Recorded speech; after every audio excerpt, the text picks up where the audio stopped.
Hi, my name is James Andriella, and you're listening to the Back to Human podcast. On the show with me today, I have Weston Rowe, owner of Rowe Naturals, a company that produces grass-fed tallow skincare products and also organic cotton clothing. And this is a sequel to the previous episode I did on primal eating and eating raw meat. I just wanted a little bit more information. I've been following Weston for quite some time now. Been very interested in his lifestyle, and especially because, as I understand it, he has recently become a father and they feed their baby raw meat too. So I'm interested to learn what his process was in deciding to follow through with that and how he got into primal eating himself. Without further ado, Weston, welcome to the show, brother. Thanks for having me, man.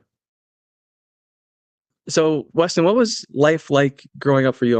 Always interested in this because going the primal eating approach or even taking any type of dietary lifestyle change, it's quite interesting that everyone has like this similar story. They grew up on like processed food. So, what was life like growing up for you, and what was the catalyst to getting into primal eating?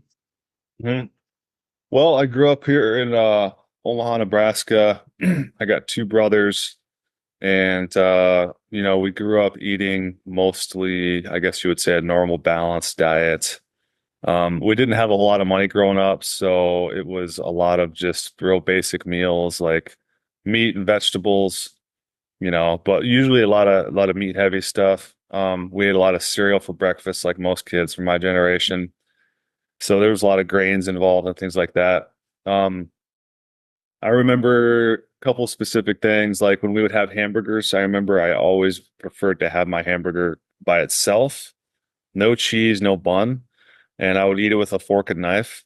And that's how I've just loved to eat hamburgers. So I remember thinking about that later on down the road, like that was odd that I used to do that. And I don't know if I was trying to avoid the processed cheese and the gluten in the bun or whatever, but so you could say that I was kind of a weird eater in that respect, but I ate pretty much everything and I never had any gut issues, never had any problems.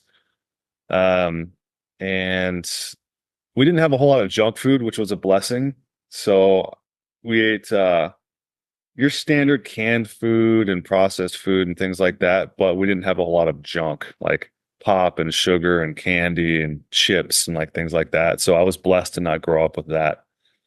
Um, but I suppose you could like fast forward into my teens when I started sort of getting into like the brain fog era of my life, where everything just kind of got kind of foggy.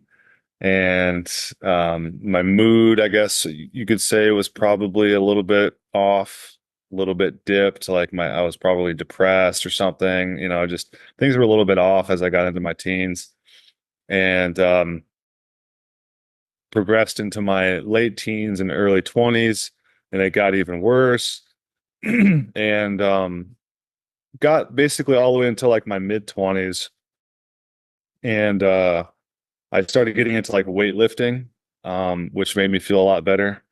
So I started lifting weights a lot, and then I started researching about diet, about how to put on muscle, like most guys in their 20s are like, how can I put on muscle? How do I do it? And they always say eat protein. Eat 1 gram of protein per pound of body weight or whatever they say. So that was like one of the first things I ever did health wise.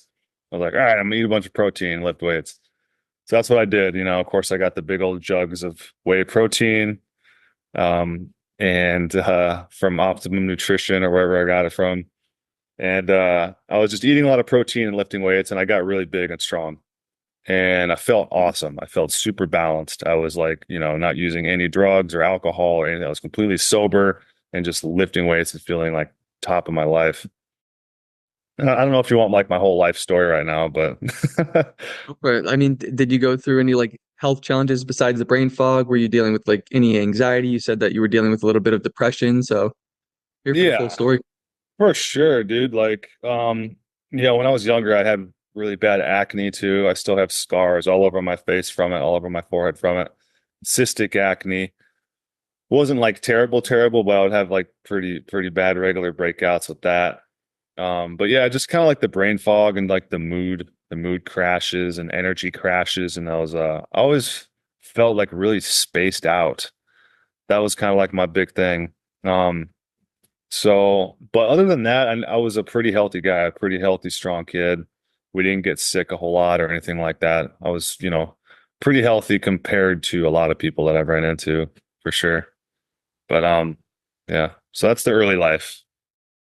And you weren't really eating any junk food at this time when you were dealing with those issues of the brain fog. It was still just like cooked meats, like a lot of cooked Um, protein. yeah, yeah. I mean, when you get into like my teens and stuff, it's like, where do you draw the line between junk food and food? Because like, I remember when I got into, what's that? When I got into high school, um, we had like a Godfather's Pizza and a Taco John's inside of our high school, right? Serving Yep. us food, man. And I wasn't, I didn't come from like a rich high school or anything. We were just pretty middle class. It was a pretty new thing that they were starting to do, putting restaurants inside the high school to cater. So I remember for lunch, when I was like, probably 16 or something, like my lunch was literally like two soft shell tacos and like some tater tots. And I was like a pretty big dude. I was like 6'2", and I just look back at that and I was like, I can't believe I was eating that to sustain. And for breakfast, I had cereal. So all the way until dinner every day, I've had cereal and then two soft shell tacos and tater tots. So that was kind of like stuff I was eating that was contributing, I think, to some of my issues. But yeah, we had like a pretty good dinner every day, so that kind of helped. But it was still, your average, not so great food. Yeah. Yeah.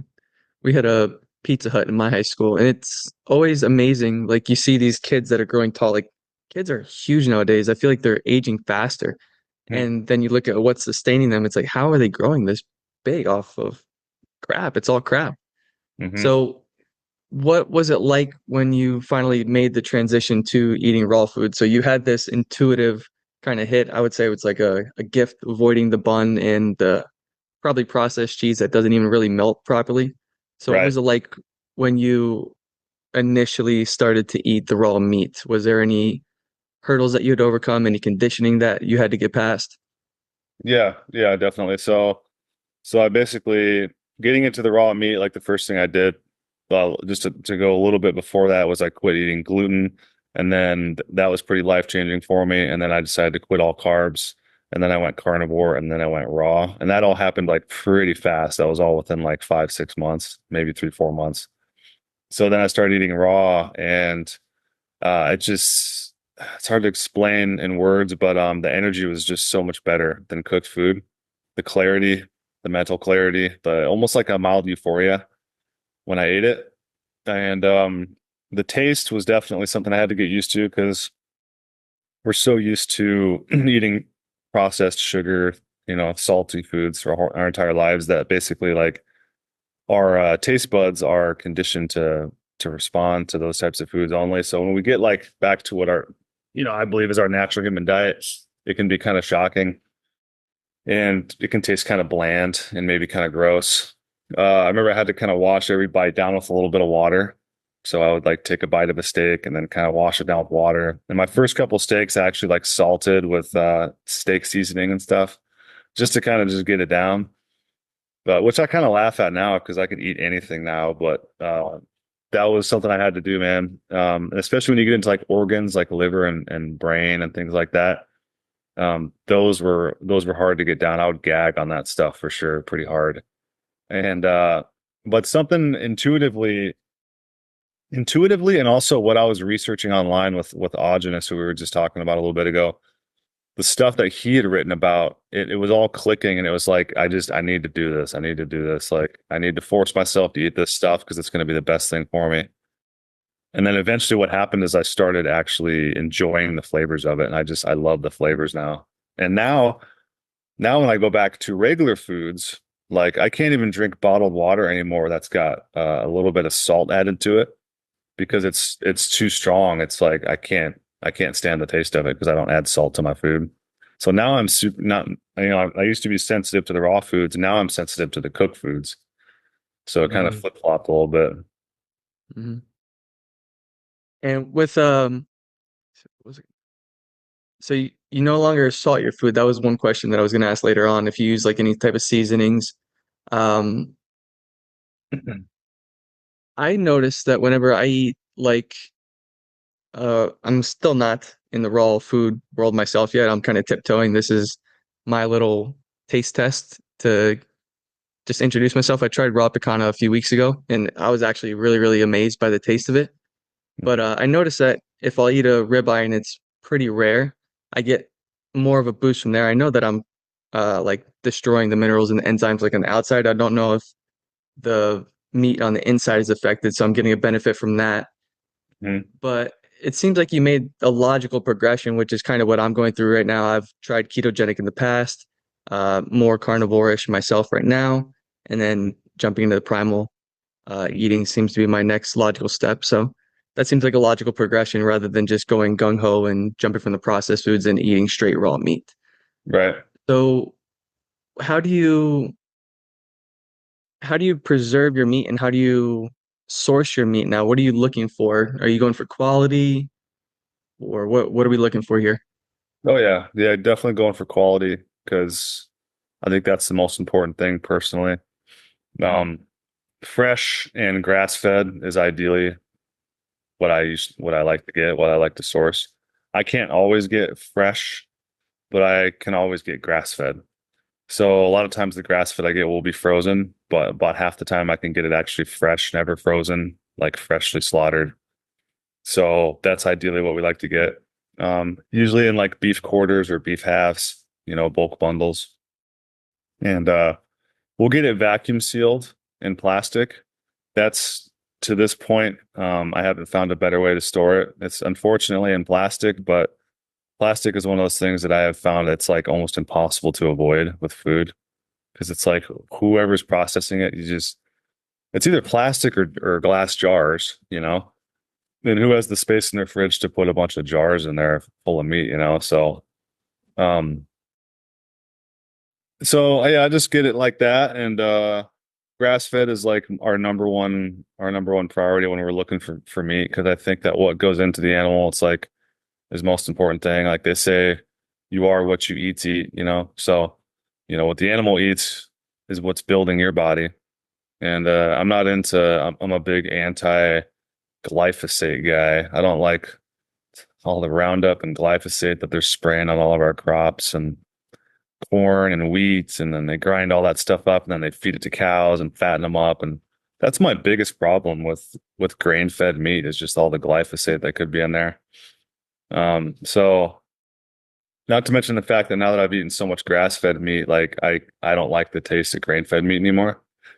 Mhm. So, and also I believe there's a metaphysical component to food. I believe that like the spirit of the animal lives on in the food. So like I believe that whatever kind of life the animal lived, that energy remains in the food. And then if you eat that, that can take place, that can like make a home inside your own body. So I think it's very important to eat food from healthy, like cared for animals because that energy can actually, I think, affect us. Absolutely, I agree with that. My fiance, she just watched this Netflix documentary the other day where like a husband he murdered his kids and his wife, and literally the first thing that pops up to me is like this wouldn't be happening if it wasn't for the food, the processed stuff, the junk stuff as well. But I do believe there is that component where like if the angry or if the animal was stressed, if they were constantly confined and eating or sleeping in their own poop, it's like Hmm. now you're getting that type of energy as well. So I do believe that it lives on and it's beyond just what the animal's eating as well. It's Hmm. interesting because I've read comments too where people they actually say that they like the taste of grain finished meat, but like you said, that they're eating pretty much all the wheat in the United States. The wheat that's cultivated here is sprayed with glyphosate. So there's an argument where is it the actual gluten that's causing all these problems like Crohn's, IBS, skin issues, whatever it may be, or is it actually the glyphosate? Like you're consuming Roundup, because I'm sure you've come across people that say they can go overseas to like Europe, they can eat the wheat, the pasta, the pizza over there, and they'll lose weight and they feel Yep. really, really good. Yep. Yeah. Yeah. Yeah. I mean, it's the great debate, man, and we'll figure it out at some point. But I think it could be a combination of both because both make sense. So like we've modified the gluten grain, so our bodies haven't yet caught up to being able to adapt to digest the new gluten grain that they've somehow created in a lab or whatever they did. And then also the fact that there's chemicals on it too. That's not a good thing. So it could be a combination of both. So you don't have a problem consuming the frozen meat then. So like if I was to go to my farmer's market over here that gets grass-fed, grass finished beef, I'd be able to thaw that out and I would be able to eat it, no problems. Or is there like a detriment to eating frozen meat from your No, opinion? it's fine. It's fine, man. I've eaten, I mean, up to this point, over half of my meat in the last 6 years has been frozen. So there's no issues with it at all. The only problems that you're going to run into are just minor, like you're going to get some nutrient degradation in there. And so it's not going to be quite as nutritious. But I've stayed extremely healthy over the last 6 years, eating mostly frozen. So I know that it is sustainable, at least for sure. Did you have any detox symptoms when you started this? Because the previous guest I mentioned, he had some pretty rough detoxes. Um, I had a couple like flus, like pretty bad flus. Like I didn't have like regular detoxes like some people get where they just kind of feel like a little bit of crap all the time. Like I just had a couple major like colds and flus at the beginning. And I had a really bad detox after I got one of my root canals removed. That was an interesting one. I had a failed root canal, and then I started learning about going down the root canal rabbit hole. And I got this tooth removed right here, this canine tooth, and it drained whatever was up in there. It had been there for about 10 years. It drained it all out. And looking back on it, this was dumb, but I just kind of swallowed it all. I didn't know what else to do with it. So I was just swallowing all of it. And I got more sick than I've ever been in my entire life. Like that was one of the worst detoxes I ever had in my life was taking that root canal out. But that all happened in the first like year and a half that I started eating raw meat. So it all kind of like blended in together for me. But for the most part, yeah, just a couple detoxes and flus. And I've had maybe one flu or two flus since, and that's about it. And some minor colds and stuff. I keep a medical journal, so I got it all written down. How long have you been eating this way? August will be 6 years. So we're looking, I guess it'll be 6 years in a couple weeks. So you had some of the flus. I know that when I was going like the ketogenic approach, there's always the keto flu that people talk about, and they mention how this is more of like a electrolyte imbalance or you're just dehydrated essentially. So when Right. your insulin levels come down, you're going to be excreting more potassium, more salt. So you need to replenish that, but you don't do any salt. You don't do any salt water now. Nope. What's do you think that's a bad thing? Salt? What you Um, I, learned? I just don't think it's necessary to add salt rocks to our diet. It doesn't make sense to me that we would have to seek out rocks in nature to fill our diet. It makes sense to me like the rocks that exist in nature that have sodium or salt in it. Um, the water would come down and dissolve that into the soil, and then that salt would become food for bacteria, which would feed the roots of the plants, and that would come through the plants, and then the ruminants would come around and eat the plants, and then we eat the ruminants. So we would get the sodium in our diet through that way, which is how I get the sodium in my body currently today. And I feel like I'm proof that you don't need salt because I've been doing this for 6 years. And but I always question myself. I'm not ever convinced that I have it always figured out. So I'll go back and I will add salt to my food periodically, just to see if it does anything. And it does nothing, man. It just increases the flavor. That's it. That I got to get used to eating my ribeyes without salt on it because that's like one of the tastiest things. I know that if I didn't salt it enough, it's like I need a little bit more. Yeah, I mean, yeah, well, yeah, when you cook it, every once in a while we will have like a cooked meal. We'll go out and have like a rare steak at a restaurant or something. Families in town, stuff like that. And they of course put salt and seasoning on it. So I'll have it at that point. But it's not something I regularly put in. But it is delicious, man. I'm not gonna lie. If you get it on a nice cooked ribeye, like I still enjoy that. But it has downsides now that I never saw before. Like, because I eat raw every single meal, and then I'll go and eat like a cooked meal, and it just brings us down, man. And me and my wife, we report the same things. We're just like, we don't feel as good, you know? Like we'll have like busy weekends or whatever where we have like, grandma's in town and then we got a birthday the next day and like all this stuff going on. And it's like for some reason, like we'll be going out to dinner like 2 times in a weekend or something to have a steak. And after that weekend, it's like we both just don't feel right. It's like we need to go back to eating raw meat. Like, so we know that we'll never go back to eating cooked food just because of our experiences with like dabbling with it here and there. It's like after 2 days of it, it just drags us down so much, man. It's good that you have that awareness. And it's kind of like an elimination diet where if you were to take junk food out of your system, for instance, for 30 days, like the whole food or whole 30, Yeah. and then you finally introduce it again, then you actually, it's like, oh, that's what it's doing in my body. Now I'm getting the eczema, I'm getting the rashes, I'm getting the bloating, I'm passing gas and such like that. How did you Yep. get your wife on board with this? Well, she found me through my channel. Wow.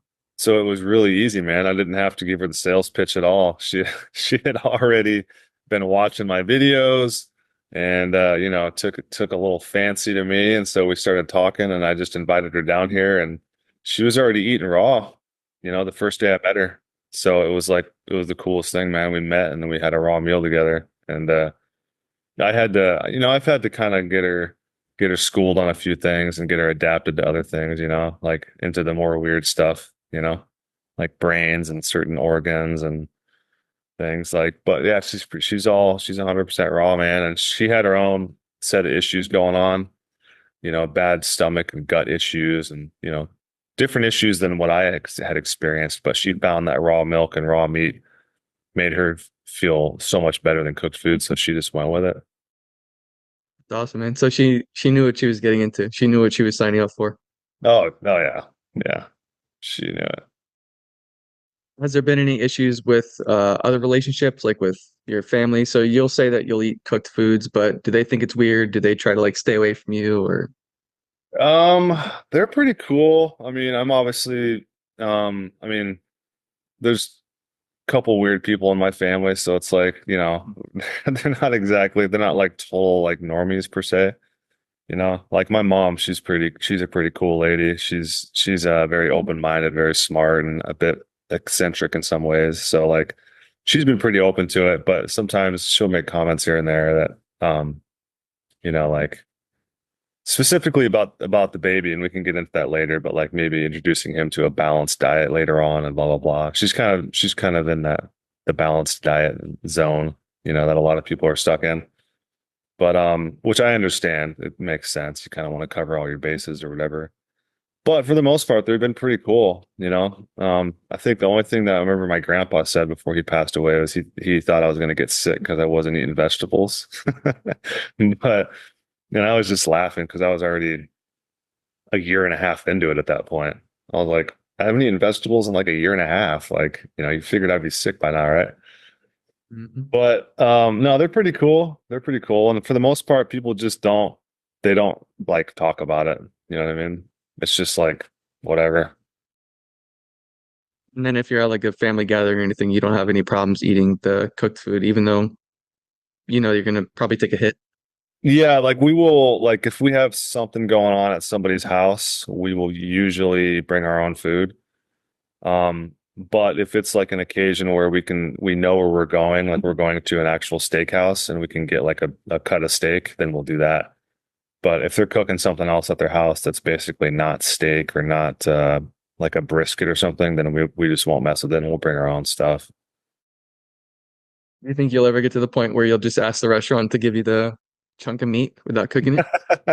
I had thought about it. And you can go to like there's a place here in Omaha that it's called Brother Sebastian's and you can get like a beef carpaccio off the appetizer menu. So you can get raw meat, you just gotta look around for it. Yeah, when I tried that raw picanha the other week, my fiance was not having it. She's like, "Please don't do that in front of me." So I'm like, "Okay," but it was pretty good, man.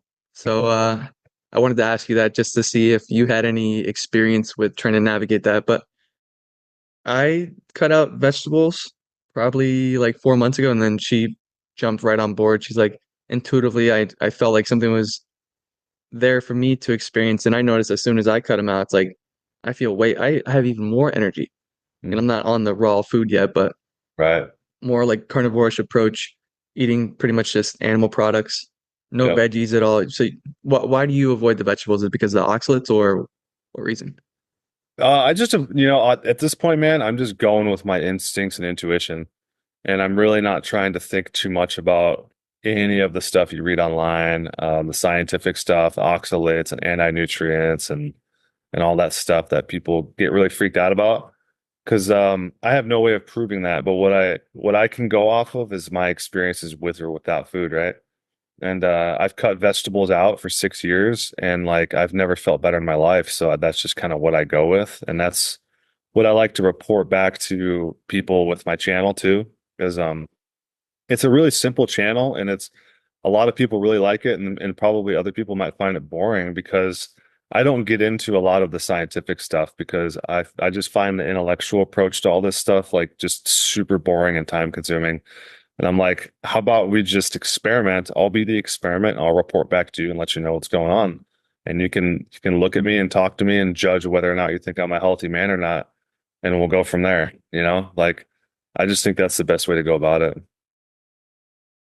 I got tons of books over here and they're all scientific. I really don't like diving into studies either because I feel like it's boring. I rather rely on like the anecdotal experiences such as yours and having these conversations because you're a real human Right. face to face here and you seem like a pretty level-headed person. You don't seem like you're off your rocker. So that's the stuff that I want to hear about. Thanks. I appreciate that. So you said that you had to kind of school your wife a little bit or like teach her some things about organs.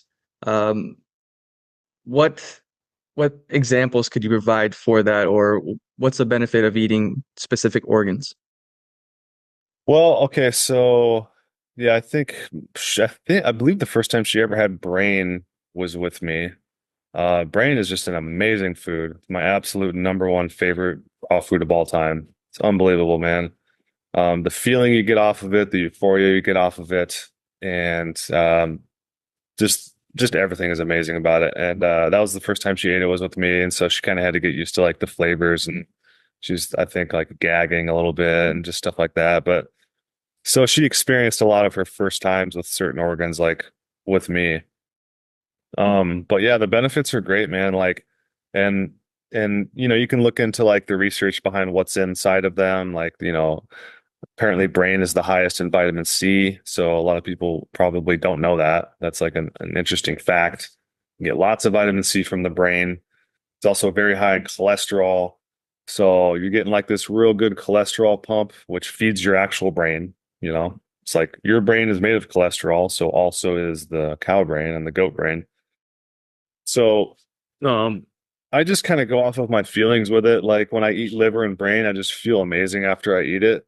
And so that's what I go off of. But they're also just total nutrient powerhouses, like spleen. That's another one. You look up the nutrient composition of spleen. It's unreal, dude.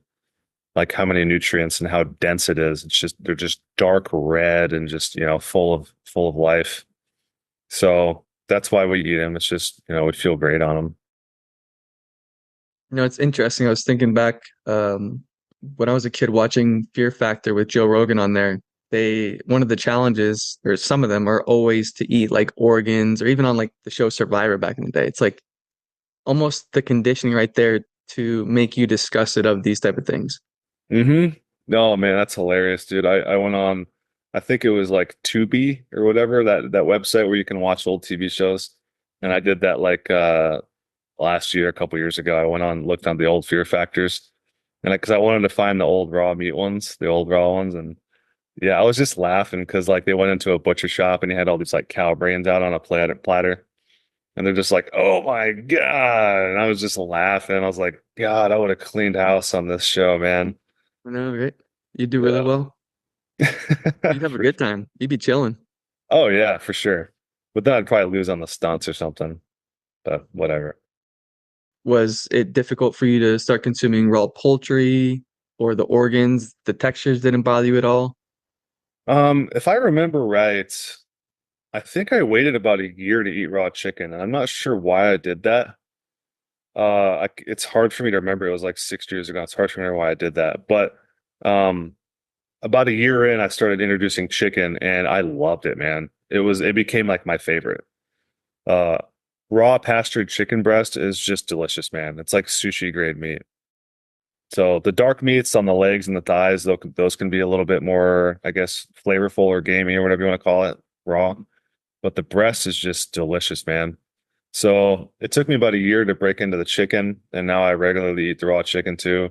And fish was something that I really enjoyed right off the bat too. I was getting all sorts of raw red snapper and salmon and tuna and all sorts of stuff and eating that. But now I've gotten away from the fish for some reason. I'm not sure why. And now I'm just back to just eating mostly beef again. So So there was no concerns with any parasites or bacteria like salmonella with starting this trend, no, no, it never even crossed my mind, man. To be honest with you, it never crossed my mind. and you've never really gotten sick. I got sick one time off of raw wild venison. And it was from a friend of mine actually. He was a hunter and he hunted it. And I still to this day am not sure what happened. So it's interesting, and I think it was an important lesson for me. Um, because I can say that like I'm a believer in food poisoning. It does happen, man. It's not just some fable or like myth. It does definitely happen, and it happened to me twice in a row with raw venison.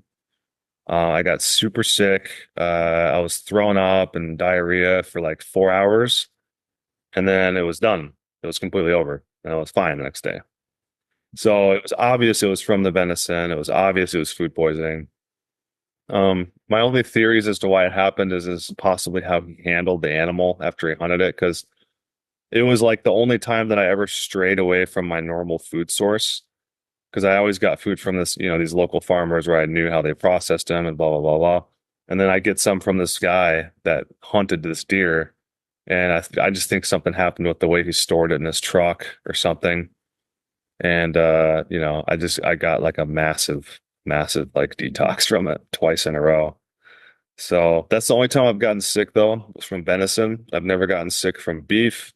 I've never gotten sick from fish, never gotten sick from chicken. I've eaten rotten meats. I've eaten rotten liver. I have some chicken fermenting right now in a jar. It's been fermenting for like a month. I'm about to eat that. So, yeah. Is there any point where you would throw out meat then? Like if you're consuming high meat or rotten meat? What happens, I believe, is that if you don't air it out properly, the bacteria can turn anaerobic very quickly. And that's when you can get like, let's say you have like a package of meat inside of a sealed plastic bag, and you just put it in the fridge for like a month or a month and a half. That's going to get pretty weird. And that's going to start getting that kind of green film on the inside of the bag and stuff. And it's going to start smelling funny. And so you got to kind of use your instincts. But I think what happens is if you just air it out properly, like what we do with our fermented meat, put it in a jar twice, 3 times a week, you air it out for like an hour. That helps the bacteria propagate and it keeps it from turning anaerobic. Um, you're fine. And I think that's the way that, meat was designed by the creator to last, because, you can dry age meat, you can hang it in the air, you can dry age it forever as long as the conditions are right. I've taken like roasts and I've stuck them on racks in my fridge for like weeks at a time, and they just sit there, they don't go bad. The only time I've ever seen them go bad, in quotes, is when they're sealed, deprived of oxygen. Hmm. Does the fermented meat smell at all? Like, is it similar to if you left your whey protein shake in your car for 3 days and then you open it up, it's like, oh, can't smell Oh, it's way worse, dude. Way worse. Oh yeah. The fermented liver. Okay, so at this point I love the smell of it. I love the taste of it. I think it's actually like a delicacy. And I'm not exaggerating or anything like that. I believe it's a true delicacy. It's one of the most delicious things I can eat is the fermented liver. Um, but now I'm fermenting chicken, and that's like a whole different thing, man. When we air that out, I'm actually airing it out right now as we speak in our kitchen. It smells terrible, dude. It smells so bad. So I'm really curious to see what this stuff's gonna actually taste like. First time you're gonna try it?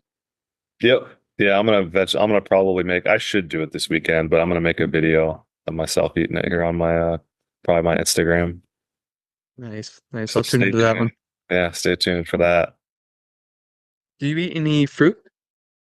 Yep. Yep. Just in season. Yep. Spring and summertime. We'll do one fruit per day. And it's usually just a variety of whatever we can get our hands on, man, from peaches to apples to oranges to kiwis to pineapple. We're growing watermelon right now in our garden, so next month-ish we'll have a good crop of watermelon coming in, God willing.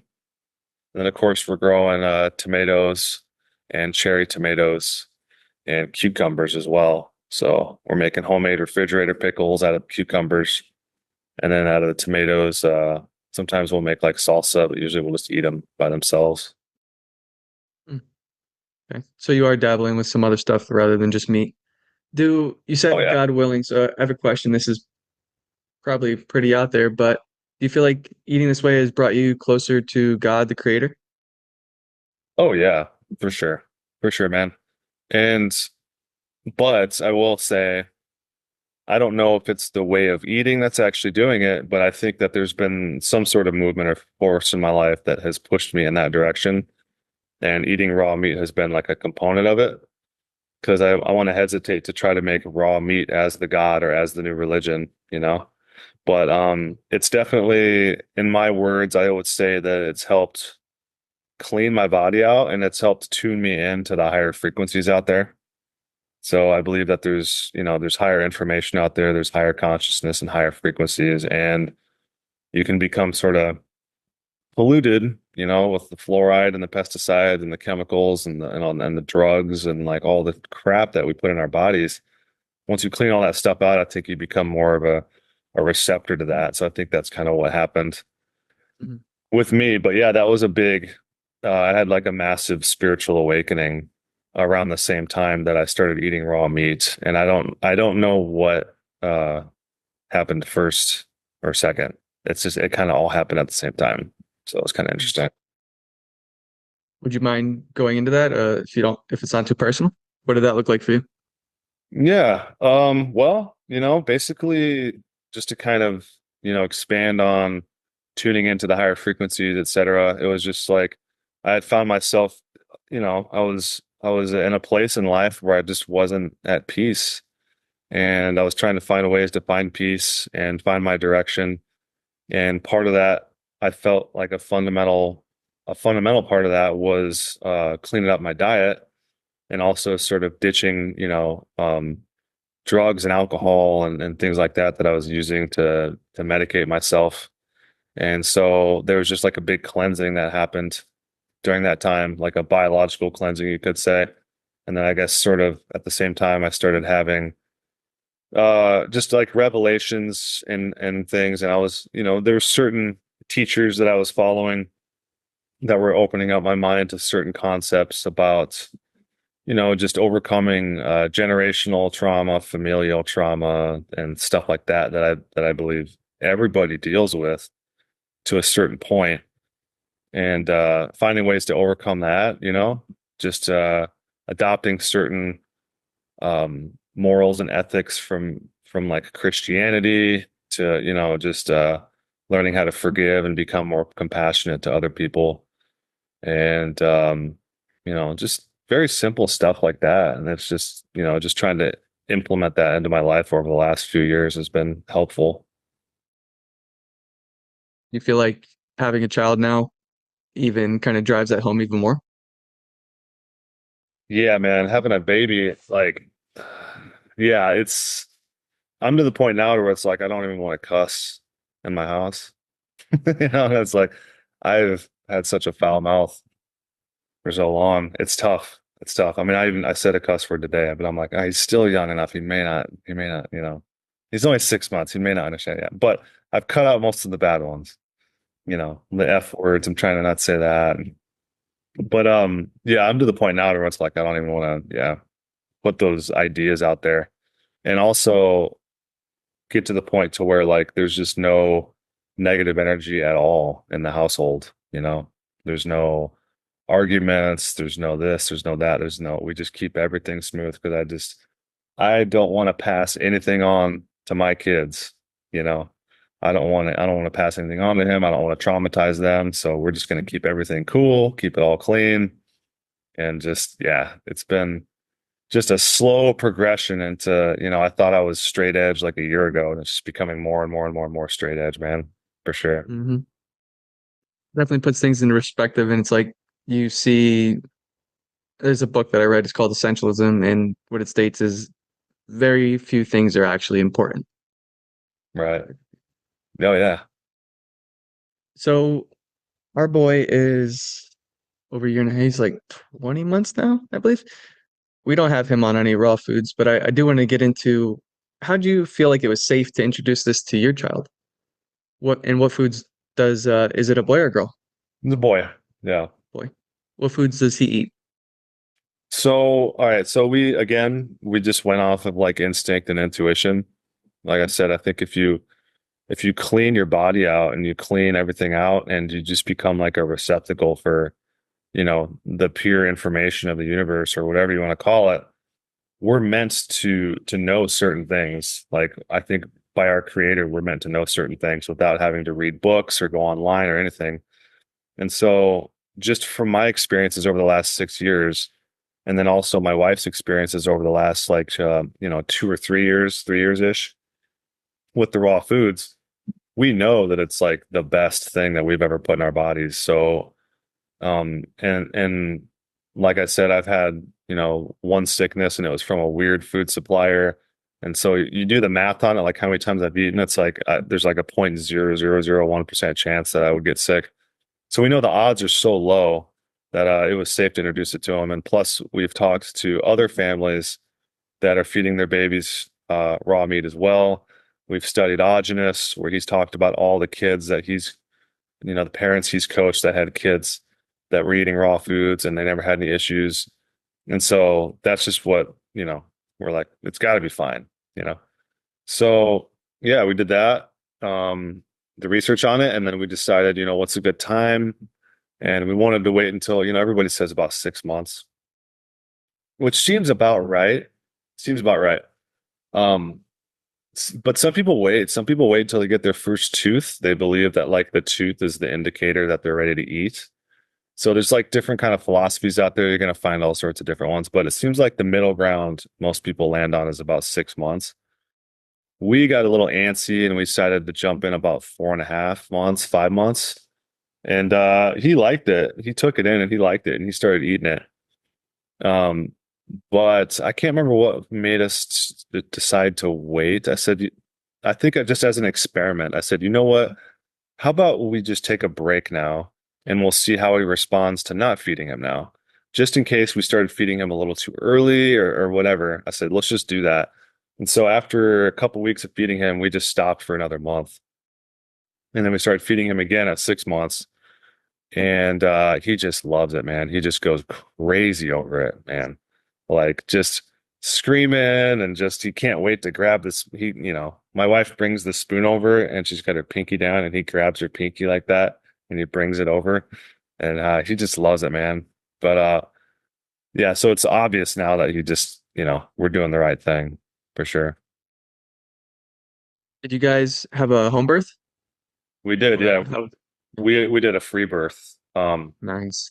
Yeah, we did a free birth, so there was no intervention outside of we did actually call our birth keeper to come over at the last minute because we weren't sure. She was in labor for 3 days, and so we weren't really sure what was going on. So we called her over at the last minute, and then the baby actually came out like as soon as she came over. That's a long labor, man. Yeah, it was, you know, and it was intense, man. Like the first couple days were very sporadic contractions, you know, like how it kind of begins, just very every once in a while contraction. But the last day, this was actually over Christmas as well. So she was in labor through Christmas Day, which was wild. So we had all of our family hanging on the phone, waiting. trying to figure out what's going on. The last day was intense though, man. She had contractions every 5 minutes, and they were just so intense and painful, man. We were like, what is going on? But she's a trooper, man. She made it through it, and he came up December 26th. It was almost a Christmas baby, but we're glad it came a day late. Mhm. Awesome. Yeah, my fiance is actually born on December 25th, Christmas Day, so Oh, she doesn't really? like it because it's like she has her day taken away from her. I know. That's, yeah, yeah. He got lucky. Hmm. So I imagine you guys didn't go through with any like inoculations or any shots. No, no, we did nothing, man. We didn't do any shots. We didn't do any tests. We didn't do any ultrasounds. We had no idea if it was going to be a boy or a girl, but we knew it was a boy because we had had multiple dreams about it. Both of us had multiple dreams. I had a dream actually a year before I met my wife that I had a son, that I met my son. So it was just yeah, completely hands off. And no PKU tests, no pinpricks on the heel, no nothing, man.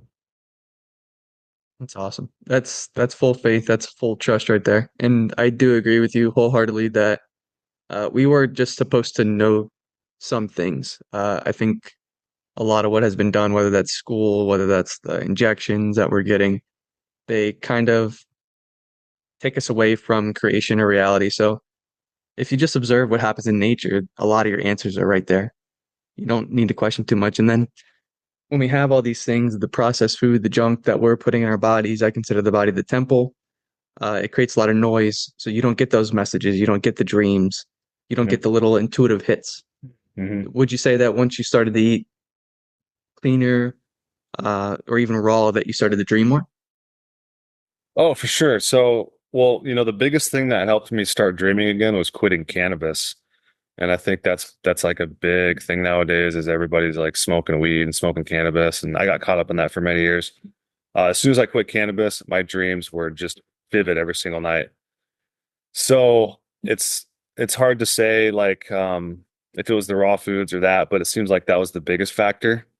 And but one thing that has helped me have like super vivid dreams is eating brains. So that's something I've never heard anybody talk about outside of like I've brought it up on my streams and other people have corroborated those experiences with me. But when you eat raw brain, you'll have the most intense, vivid, cinematic dreams of your life. And I don't know what that is. But yeah. But to answer your question in general, yeah, I dream like crazy every single night that I go to sleep and I dream all night long. It's pretty wild.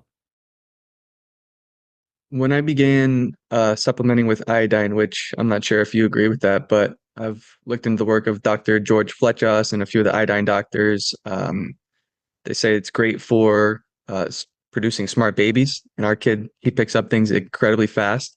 Hmm. What I would think that it may be, I could be totally wrong, but my guess would be the iodine content in the pineal gland if you're consuming that with the brain. Because once I started supplementing with iodine, I almost love it now.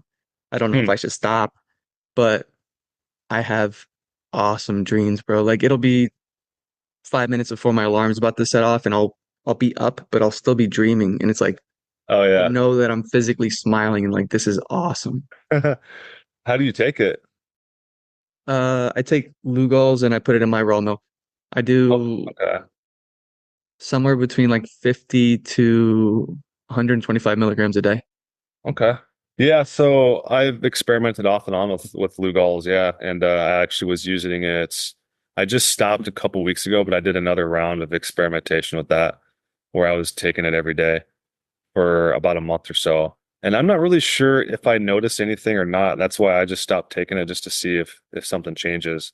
But I don't really notice anything super profound when I take iodine. So I kind of just every once in a while I'll just kind of just use it and then I'll stop using it again. So Yeah. Probably a little intuitive thing that your body's like once you're saturated, I imagine that it's not going to do much to you, but a that's what lot of I'm people are probably deficient. that's what I'm thinking, man. And I've had experiences with supplements before where I've noticed pretty big differences. So I think it's just all about, yeah, just once you're filled up, and then you're not going to notice it. What is so you've learned from Agenus or his work anyway. What's your take on any supplements? Do you take any other supplements then? No, I don't take anything regularly. Every once in a while, I will experiment with lion's mane. Like I like medicinal mushrooms, so I like the studies that they've done on like the neuroprotective and neurogenerative and nerve growth factor and things like that that are involved with some certain strains of mushrooms. So that interests me. Um, I got some ashwagandha from my mom about a month ago, and I was taking that a little bit at night, and that was pretty cool. That actually like made me really chilled out, but it's not something that I feel like I need. With any supplement though, I feel like I notice like a big benefit right off the beginning, and after a while, it's just like I don't need it anymore. So I've had that experience with like cordyceps. I think cordyceps mushrooms are really neat because they give me like a lot of energy. Those are really cool. But yeah, I just after a while, I'm just like I don't need this anymore, and so I prefer total sobriety, no supplements. I just want to get all my medicine from my food, and that's it. Have you ever not supplemented? Have you ever like dabbled with psilocybin, like mushrooms, or you consider that Yeah. no, no? Yeah. Oh yeah.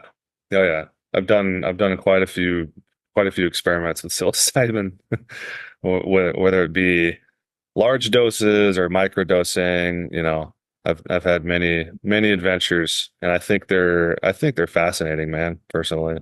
That's what actually got me into exploring medicinal mushrooms because those are just so fascinating in itself. And so I was just like, what else is out here? There's like millions of mushroom strains. Like, what could these things possibly do for our mind and our body, you know? Mycelium. It's like a Yeah, network underneath. Yeah, it's pretty I incredible. I know. think there's a documentary on it. I can't remember the name off the top, but Hmm. yeah, mushrooms pretty I feel like they give me little intuitive hits too. I feel like they bring me closer to God, but may just be me. No, So I agree. I agree. with your boy eating the raw meat, so you're not really concerned about any illnesses or anything there. He seems to love it. What about in the future? Do you feel like it'll be a problem for him to socialize or be around friends when he's only consuming this? Or say, for instance, he goes over to a sleepover. How do Right. you think that you guys will help him navigate that? Yeah. Yeah. I mean, honestly, we've had all these discussions and we're trying to figure it out right now too, what exactly how we're going to go about it, man. Because there's just so many different ways you can go about it. But his diet is probably going to most likely mimic our diet, which is 99% raw and 1% cooked. So that way, you know what a cooked meal tastes like. You can still socialize every once in a while. You can enjoy a meal with friends. Um, and also your body can be adapted to cooked foods, so it's not such a shock. So, he will be introduced to it in very, very small amounts, but it'll be years probably before we give him anything cooked. But as far as like, birthday parties, things like that, like that's tough because like, we're gonna probably draw the line at like junk food, like junk, like birthday cakes and like crap like that. Like we're probably gonna draw the line at that and talk to the parents. Or what I've heard what people do is probably what we're gonna do, which is the best idea, is you show up like an hour late after they cut the cake. True, So true, true, you true. just wait till everybody's eating everything and then you roll in and Like just go once from there. till everyone's already like cracked out and the kids are passing out underneath the playgrounds and such. Right. We did we did a ribeye for our baby's birthday because we drew the line there to a cake. I'm like, I don't want Yeah. any of that processed dyes, the colors, the numbers. He doesn't need any of that. And No. he's a very, very chill baby. And I Cool. love that about him. We gave him one piece of like dark chocolate. It had a little bit of refined coconut sugar in there, Mhm. refined coconut sugar. When we were going away for New Year's, and he was off the walls, bro. Like running. It was kind of funny to Oh, see at first. yeah. And granted, there was like tons of Christmas lights and everything around too. But I was like, we're Wow. never doing that again. Because Yep. you can see a night and day difference there. It's like he's chill Uh-huh. 99% of the time. And then this one time when we give him something, Uh-huh. his body's reacting and he can't take it. Yep. So Yeah, that's interesting, man. That's really good to know. And yeah, we're gonna avoid that too because we suspect the same thing's gonna happen with our kid. And so have you had him eat fruit at all yet? Yeah, he eats fruit. He loves bananas, Do you apples. notice do you notice any reactions to the sugar in the fruit? No. And honestly, he kind of like manages himself. He doesn't like overeat or anything like that. He'll just take little bites and that's Okay. it. But Yeah. Okay. no mood swings, no tantrums. Yeah. I gave him a little bit of raw honey starting a few weeks ago, actually, nothing before. Hmm. But he likes it, and it's not like one of those things where if he doesn't have it, he loses his crap. So I Right. Okay. Yeah, think just curious because I've heard of other people have had issues with their kids have, been eating raw meat their entire life, and then they just expose him to a little bit of fruit, and he even starts reacting to it. So I think everybody's probably different, though. mm, how does your boy sleep through the night? He sleeps great. I mean, we co-sleep, so we're all sleeping in the same. We got a floor bed, and it's a Faraday cage, and that's a whole different rabbit hole. But yeah, we're all sleeping on the floor together, and yeah, he co-sleeps and he's nursing all night. And like last night all slept like a rock last night. He sleeps great, man. I mean, he sleeps through the whole night. He doesn't wake to feed in the middle of the night. Yeah, he does. I'm not obviously usually not awake for that, but yeah, he every once in a while I will hear him whine a little bit, and then I'll hear my wife sort of turn over on her side, and I think she's probably switching him over to the other side. So Mm, like, yeah, that definitely happens for sure. okay.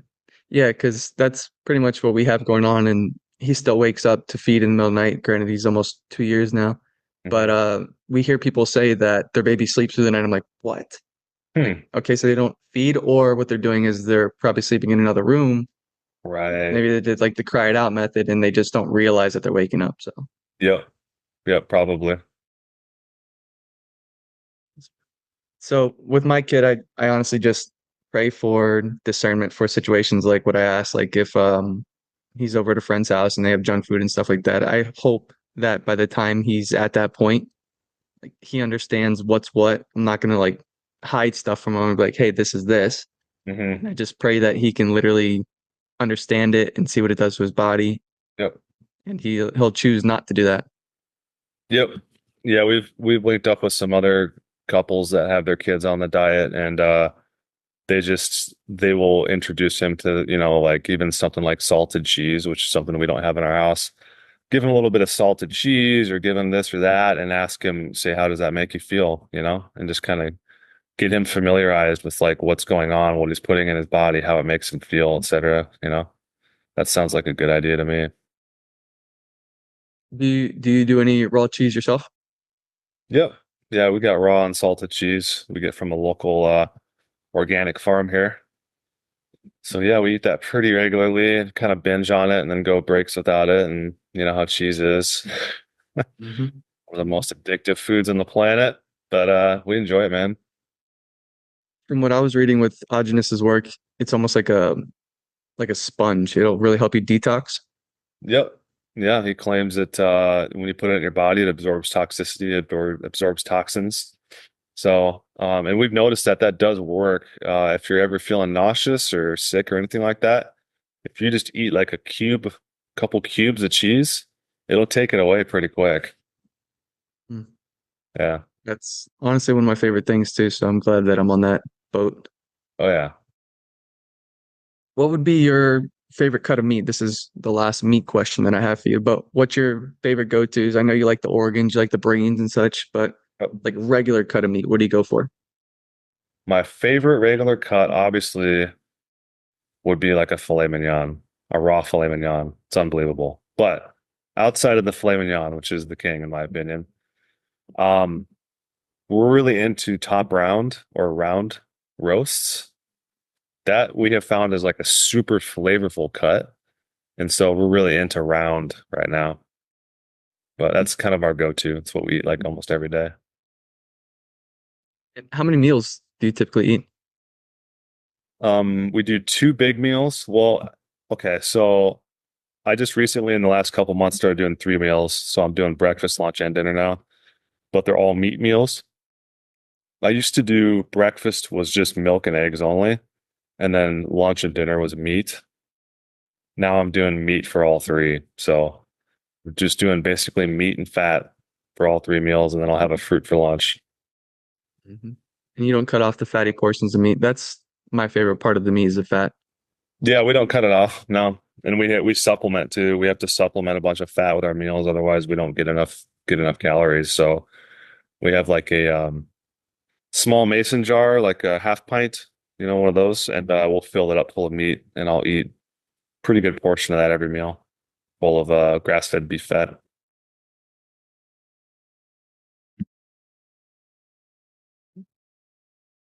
So let's talk about your company a little bit. So Row Naturals. Mhm. Why is organic cotton clothing important to you? Well, first of all, it feels better, but you get so used to wearing like polyester. They put polyester in everything, man. And it's just plastic. It's just like a petroleum byproduct and it's full of chemicals and it's just terrible for us, man. It's terrible for the breathing environment. It fragments off and you're breathing in fibers and blah blah blah. It's just terrible. So uh there's that side of it, and then also like the cotton just feels so much more soft on your body. It's unbelievable, man. Like wearing natural fibers is, you know, I swear the more you get into this stuff, the more you're just turning into like a hippie, basically. Like I'm gonna be wearing like linen robes living in a cave pretty soon here, man. You walk around like Jesus. Yeah, yeah. The hippies, they really had it figured out, man, probably, besides a lot of the political stuff, but they've got it figured out. But yeah, natural fibers are awesome, man. Like I'm just starting to get into linen too.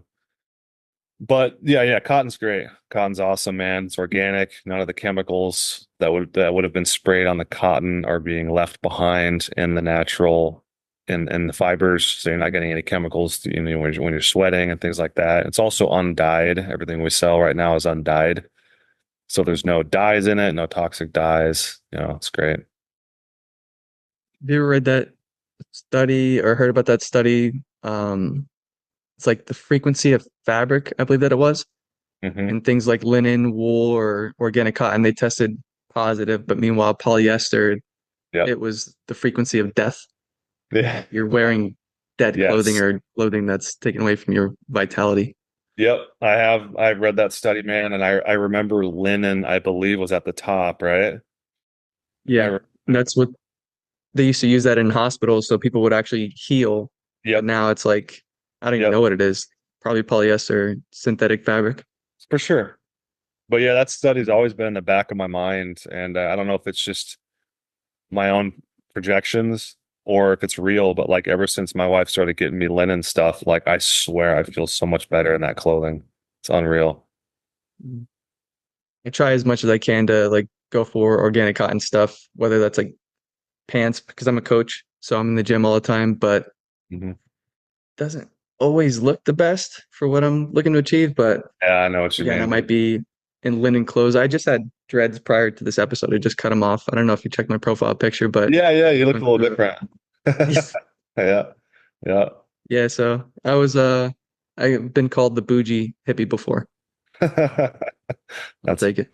Yeah, definitely. Take it as a compliment. You said that you're floor sleeping. Do you have like a tatami or are you sleeping directly on the floor like a Japanese daybed? Well, yeah, we eventually want to get there. We've just been life's been coming so fast lately that like I just met my wife 2 years ago and we got married last year, and so I had to turn my single Faraday cage into a queen size Faraday cage when she moved in. And then we had our son, so then I had to expand out and make my queen size a king size. And so now I have a king size Faraday cage inside of my room, this giant cage. And but yeah, we've looked into like the natural mattresses and things like that. And eventually we're probably going to get there, but for now we're just using foam camping mats, which is supposedly one of the least toxic foams that we're using. We did a little research into it, but it's just about an inch and a half camping mat, and we got two of them on top of each other, and we just throw organic blankets on top of that, and we just sleep on that. You got to keep her, man.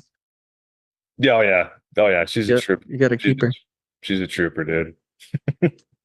Do you ground at night too, or do you just have the Faraday cage? Yeah, I sleep on a grounding mat. Awesome. Yep, for sure. Yep. You know what you're doing, man. You're ahead of the game for sure. I'm trying to cover all angles, man. Like taking a multifaceted approach to healing. Mhm. Do you do any type of coaching yourself? Yeah, I do consultations. So I've been doing consultations for the last probably 4 or 5 years. And yeah, I'll get like a couple few every month, and I've done tons over the years, but now time is just getting so thin for me. It's hard to squeeze them in because I'm working full time, then I'm also doing this Real Naturals on the side, and we got 4 social media channels now we're working on. So it's just like it's pretty crazy, man, doing all this stuff. We got that, and I still got Primal Book Club, which is something I made a few years ago, which has got all the books that we read. And then we got the Real Natural Human Diet, and then we got Real Naturals too. So what else do you make with Row Naturals? I see that you have the grass-fed tallow skincare products. How do those help with your skin?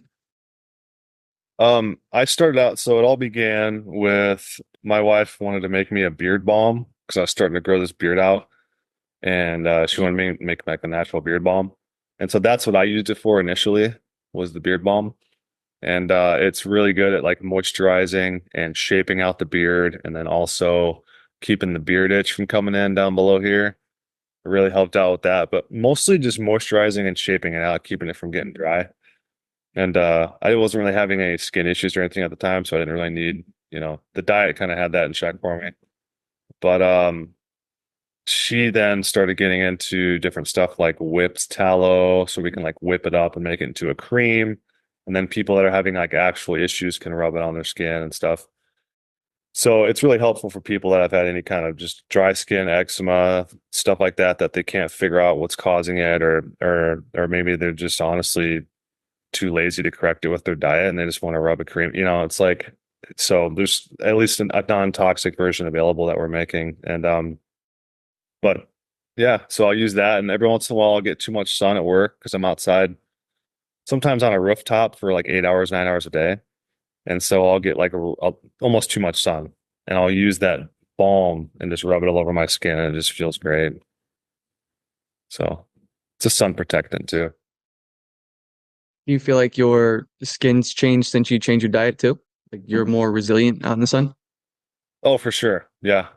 I don't burn as easily because I used to burn. And I think once I corrected all my nutrient deficiencies and I started eating a lot more animal fats, because I don't know what it is, like your body needs cholesterol or fat in order to synthesize vitamin D or something like that. So once I started just, pounding all this cholesterol and fat, I started synthesizing the vitamin D better, and I started just getting just a better tan than I was before, for sure. And yeah, Yeah. once I really started, like I just eat copious amounts of butter, like raw butter. Oh I yeah. love it. Oh yeah.